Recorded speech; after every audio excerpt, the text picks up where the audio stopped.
first official day back from vacation and decided to go back to work. Staycations aren't the same as vacations, so a little bored, but had a good time with the family and stuff, so that's good. Anyways, had a good conversation with a client yesterday about creating efficiencies in his business. So he's a construction company, and they spend a lot of time invoicing. And that's because they're invoicing for every single nut, bolt, screw, and nail, which is an extremely inefficient way to invoice. Invoicing can typically be done at the beginning. So with my landscaping company, when we quote a job, and that's what it's going to cost. We have a list of things that is included in that quote, and then we have a list of possible things that are not included in that quote.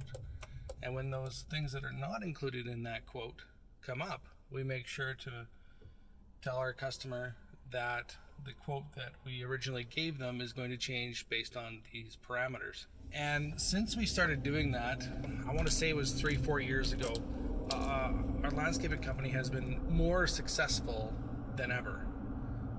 So it's a good strategy, and we save a ton of time when it comes to invoicing. To pull that tree out and resod the ground is going to be $600. Either the customer's good with it or the customer isn't good with it. And the customer isn't good with it, then you move on. We're still working on a month and a half waiting list, right, to get people's stuff done because we do good work. So if you're a construction or a landscape company or someone else, some other industry that gives quotes, just how much things are going to cost. Don't charge by the hour. If you charge by the hour, you're charging them, if you're really, really fast and really good, you're actually losing money. So you should be charging more. That's called value pricing. We try to do that too. So when I was talking to my client yesterday about his invoicing and charging for every sheet of plywood and whatnot, I said, how many customers actually ask you for that stuff? He says, a few, but what kind of value is that actually giving? And do you actually have to give that detail to your customer? No, you don't. If you quote them a price at the beginning of the job, you do not have to provide details on what goes into that. You just have to get them to sign just a sheet that says what's included, what's not included, and so they know exactly what they're paying for. All that stuff in between doesn't matter. Okay, all the crap in between, it just doesn't matter. And they'll save a ton of time. A lot of times with a husband-wife relationship, it gets a little bumpy when it comes to business and the amount of time that it takes to do stuff, especially when both spouses have jobs and they're the supporting spouse is the one that's doing it in their spare time. So it's important not only to make more money, because you'll make more money. You know how much it costs to put a door in, then you put a door in, you just know, you quote that. So you'll make more money, and you'll also save those relationships that need to be saved, okay?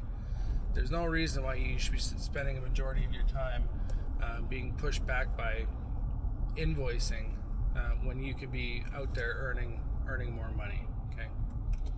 And when I say more money, I mean like some of these guys are making, and we have multiple examples of this.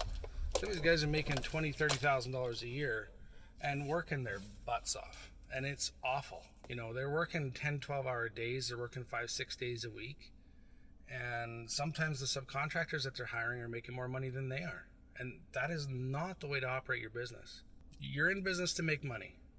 You can be a nice person and still charge what you're supposed to charge. It took me a long time to get over that. We're still, our firm is still, we're about 75% of what other firms charge. But we had a huge price increase in 2018.